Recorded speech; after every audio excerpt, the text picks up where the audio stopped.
Hello everyone, আবারও চলে এসেছি একটা মেলাতে। তো সেই মেলাটা হচ্ছে আমাদের রামপুর বুড়ি মেলা।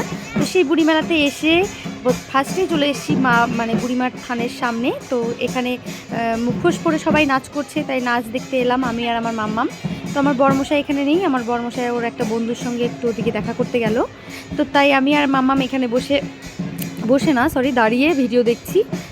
আর আবোল তাবোল বলছি কেন আমি জানি না, যাই হোক এখানে দাঁড়িয়ে দাঁড়িয়ে মুখোশ ডান্স দেখছি। তো দেখো মুখোশ পরে নাচ করছে, খুব দেখতে ভালো লাগে, ভয়ঙ্করও লাগে আবার দেখতে সুন্দরও লাগে। শুধু ভাবি যে মানে আমাদের দিকে তেড়ে না আসে।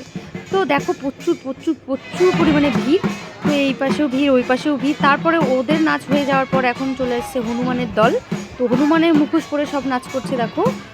তো হনুমানের মুখোশ পরে তো নাচ করছে, সঙ্গে আবার হাতে ডালপালা, সেই ডালপালা দিয়ে আশেপাশের লোকজনকে দুমদাম করে বাড়ি দিয়ে দিচ্ছে যখন তখন।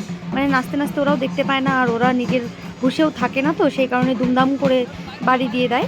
তো ওরাও বাড়ি খেয়ে নেয়, কোনো ব্যাপার না। ওদের মধ্যে ওদের আবার ঘাই গুতা লেগে যায়, কোনো ব্যাপার না, সেটা ওদের হ্যাবিট হয়ে গেছে নাচতে নাচতে। আর একটা দিনই তো নাচ করবে, তাই না?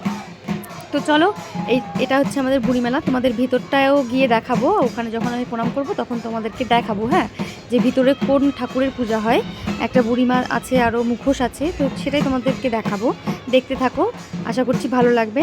তো তারপরে দেখো এখানে তো ওরা নাচ করতে থাকুক, ততক্ষণ আমি একটু মেলাটা ঘুরে নেই। আর মেলাটা এখন যদি না ঘুরি তো পরে যদি ঝড় বৃষ্টি আসে তখন আর ঘুরতে পারবো না, তাই জানো। তাই জন্য বলছি কি এখন একটু ঘুরে নেই। মাম্মামকে বললাম আর এখানে দাঁড়িয়ে থাকবো কি, এত হারে গরম। মানে মাম্মামকে কোলে নিয়ে দাঁড়িয়ে আছি তো পুরো ঘেমে এসে আমি একদম একসার হয়ে গেছি।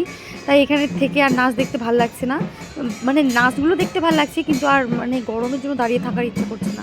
তো চলো এখানে মেলা থেকে বেরিয়ে যাই। মেলা থেকে বেরিয়ে একটু ফাঁকা জায়গা যাব, ফাঁকা জায়গায় গিয়ে একটু দাঁড়াবো, দাঁড়িয়ে তারপরে একটু ঘুরে ঘুরে বেড়াবো। মাম্মাম কী কিনবে, কী খাবে সেটাই কিনে দিতে হবে। আর একটা মজার ব্যাপার কী বলো তো, মানে মজার ব্যাপারটা এটাই হলো, দেখো যে আমি পুরো ঘেমে গেছি।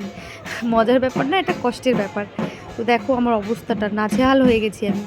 তো চলো ফাঁকা জায়গাতে দাঁড়াই, কিছুক্ষণের জন্য ফাঁকা জায়গায় এসে দাঁড়ালাম, কিন্তু হাতে তো কোনো পাখা নেই।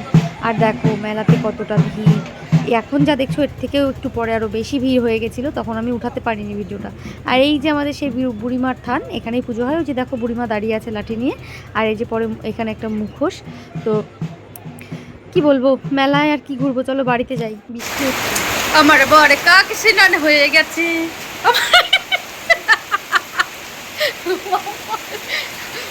মাম্মামের অবস্থা দেখো, আর আমার অবস্থা আমি একটু দেখাচ্ছি। আমার অবস্থাটা কি দেখবে, দেখো আগে আমার বরের অবস্থাটা, একদম কাক কাক হয়ে গেছে।